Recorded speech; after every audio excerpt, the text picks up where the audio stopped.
تازہ ترین ویڈیوز کے لیے چینل کو سبسکرائب کر کے بیل آئیکن اور آل نوٹیفیکیشن پر کلک کریں تاکہ آپ کو ملے ہر اپڈیٹ سب سے پہلے۔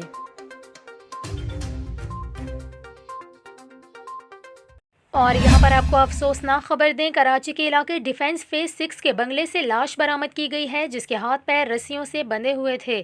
S S P district south Zubair کے مطابق مقتول بنگلے کا سیکیورٹی گارڈ تھا جس کے ہاتھ پاؤں رسیوں سے بندھے ہوئے تھے۔ مقتول کو عابد کے نام سے شناخت کیا گیا ہے۔ ایس ایس پی کا یہ کہنا ہے کہ اہل خانہ وقوع کے وقت موجود نہیں تھے اور بنگلہ گزشتہ 9 ماہ سے خالی تھا۔ ایس ایس پی کے مطابق مقتول کو 3 ہفتوں قبل ہی اصل چوکیدار نے اپنی جگہ سیکیورٹی کے لیے تعینات کیا تھا۔ مقتول عابد کی لاش ضروری کارروائی کے لیے جناح اسپتال منتقل کر دی گئی ہے۔